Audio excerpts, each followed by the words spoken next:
बृहस्पतिवार व्रत कथा। श्री गणेशाय नमः। बोलो बृहस्पति देव भगवान की जय। बृहस्पति देव की कहानी। प्राचीन काल में एक ब्राह्मण था। वह बहुत ही निर्धन था।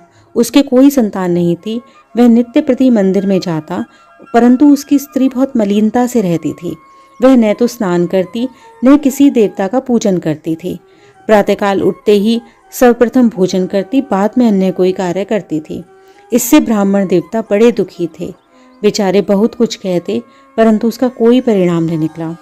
भगवान की कृपा से ब्राह्मण की स्त्री के कन्या रूपी रत्न पैदा हुई। वह कन्या अपने पिता के घर में बड़ी होने लगी। वह बालिका प्रातः स्नान करके भगवान विष्णु का जाप करने लगी। बृहस्पतिवार का व्रत करने लगी। अपने पूजा पाठ को समाप्त करके स्कूल जाती और अपनी मुट्ठी में जौ भरकर ले जाती। पाठशाला के मार्ग में उन्हें डालती जाती। वही जौ स्वर्ण के हो जाते तो लौटते समय उनको बीनकर घर ले आती। एक दिन वह बालिका सोने के जौ को फटककर साफ कर रही थी। उसकी माँ ने देख लिया और कहा, बेटी, सोने के जौ को फटकने के लिए सोने का सूप होना चाहिए। दूसरे दिन बृहस्पतिवार था। इस कन्या ने व्रत रखा और बृहस्पति देव से प्रार्थना करके कहा, हे प्रभु, यदि मैंने सच्चे मन से आपकी प्रार्थना की हो तो मेरे लिए सोने का सूप दे दो। बृहस्पति देव ने उसकी प्रार्थना स्वीकार कर ली। रोजाना की तरह वह कन्या जौ फैलाती हुई जाने लगी। जब लौटकर जौ बीन रही थी तो बृहस्पति देव की कृपा से रास्ते में उसे सोने का सूप मिला।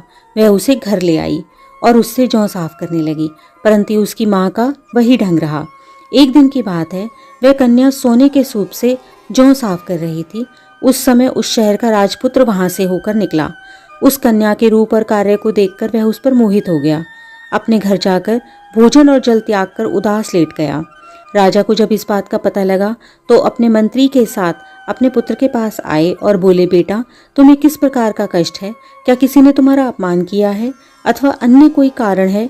सो कहो, मैं वही कार्य करूंगा जिससे तुम्हें प्रसन्नता हो। राजकुमार ने अपने पिता की बात सुनी तो अपने पिता से कहा कि हे पिताजी, आपकी कृपा से मुझे किसी प्रकार का कष्ट नहीं है, न ही किसी ने मेरा अपमान किया है, परंतु मैं उस लड़की के साथ विवाह करना चाहता हूँ जो सोने के सूप से जौ साफ कर रही थी। यह सुनकर राजा आश्चर्य में पड़ गया और बोला, हे पुत्र, इस तरह की कन्या का पता तुम ही बताओ, मैं निश्चय ही उसके साथ तुम्हारा विवाह करा दूंगा। राजकुमार ने अपने पिता के वचन सुनने के पश्चात उस लड़की के घर का पता बतलाया। राजकुमार के बताए पते के अनुसार मंत्री उस लड़की के घर गए और ब्राह्मण कन्या का विवाह राजकुमार के साथ संपन्न हो गया। कन्या के घर से जाते ही पहले की भांति उस ब्राह्मण देवता के घर में गरीबी का निवास हो गया। अब भोजन बड़ी मुश्किल से मिलता था। एक दिन दुखी होकर ब्राह्मण देवता अपनी पुत्री के पास गए।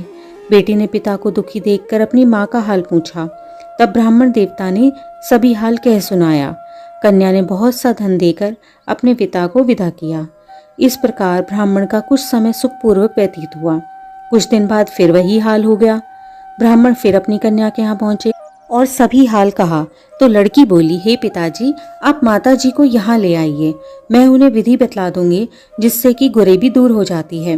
वह ब्राह्मण देवता अपनी स्त्री को लेकर बेटी के घर पहुंचे तो पुत्री अपनी माँ को समझाने लगी, हे माँ, तुम प्रातःकाल उठकर प्रथम स्नान आदि करके भगवान विष्णु का पूजन करो तो सब दरिद्रता दूर हो जाएगी। परंतु उसकी माँ ने एक भी बात नहीं मानी और प्रातःकाल उठकर अपनी पुत्री और बच्चों की झूठन को खा लिया। एक दिन उसकी पुत्री को बहुत गुस्सा आया। उस रोज उसने कोठरी से सारा सामान निकाल दिया और माँ को उसमें बंद कर दिया। प्रातःकाल उसमें से माँ को निकाला और स्नान आदि करा के पूजा पाठ कराया तो माँ की बुद्धि ठीक हो गई और फिर वह प्रत्येक बृहस्पतिवार को व्रत रखने लगी। इस व्रत के प्रभाव से उसकी माँ भी बहुत ही धनवान और पुत्रवती हो गई और बृहस्पति जी की कृपा से स्वर्ग को प्राप्त हुई तथा वह ब्राह्मण भी सुखपूर्वक इस लोक के सुख भोग कर स्वर्ग को प्राप्त हुए। बृहस्पति देव ऐसे ही हैं, जिसके मन में जो कामनाएं होती हैं वे सभी को पूर्ण करते हैं।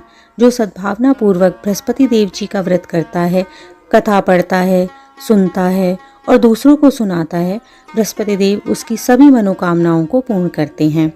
भगवान बृहस्पति देव उसकी सदैव रक्षा करते हैं। संसार में जो भगवान बृहस्पति जी का पूजन व्रत सच्चे हृदय से करता है, उसकी समस्त मनोकामनाएं पूर्ण होती हैं। जैसी सच्ची भावना से राजा और रानी ने बृहस्पति देव की कथा का गुणगान किया और उनकी सभी इच्छाएं बृहस्पति देव जी ने पूरी की, इसी तरीके से सबको कथा सुनने के बाद उनका जयकारा लगाना चाहिए, प्रसाद लेना चाहिए और हृदय से मनन करते हुए बोलना चाहिए, बोल बृहस्पति देव भगवान की जय, गुरु महाराज की जय। अब हम बृहस्पति देव जी की आरती करेंगे।